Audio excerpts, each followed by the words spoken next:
Chers compatriotes, Itouriens, par devoir de redevabilité et à ma qualité de l'autorité provinciale et commandant des opérations en Ituri, sous état de siège, je m'adresse ces jours à toute la population itourienne de tous les 5 territoires pour vous informer sur la situation sécuritaire qui prévaut actuellement dans notre province.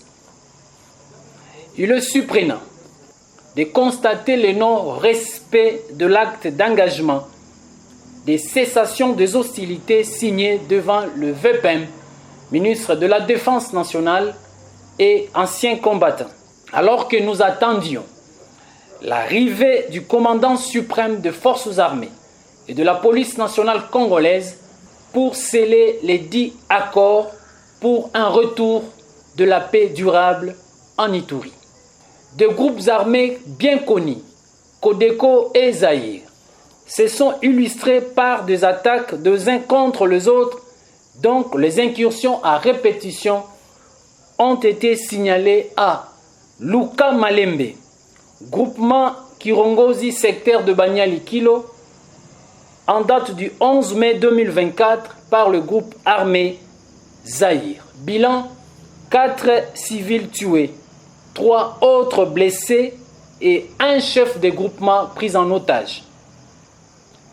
Ouzi, en date du 7 juin 2024, dans le groupement Pimbo, par le groupe armé Zaïre, faisant 10 morts, donc 9 éléments de la milice Zaïre et un élément Codeco tué.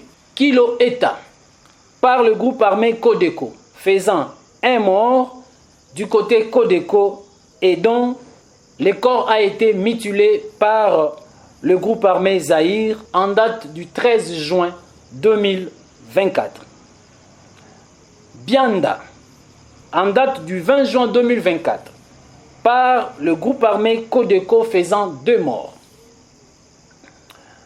Lodjo, le 21 juin 2024, par la Codeco, avec comme bilan 5 éléments de forces armées de la République démocratique du Congo tombés sur le champ d'honneur et 23 civils tués.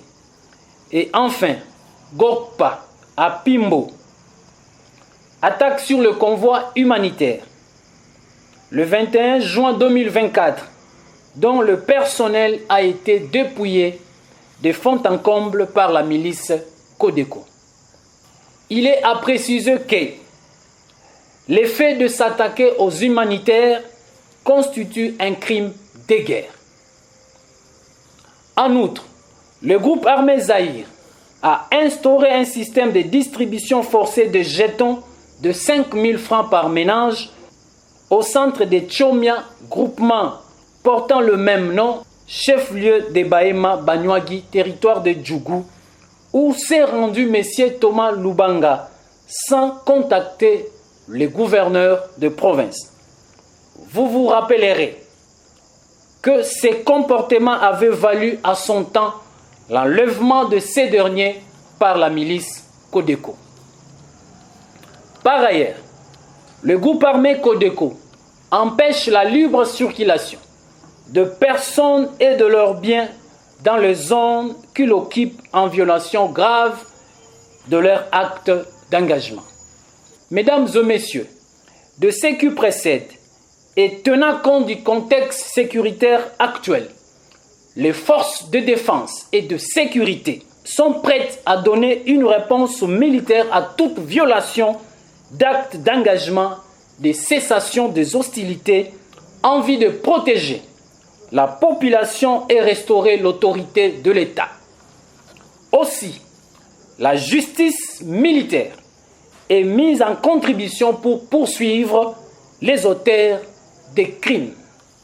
Fait à Bunia le 24 juin 2024, Luboyan Kanchama Johnny, lieutenant général.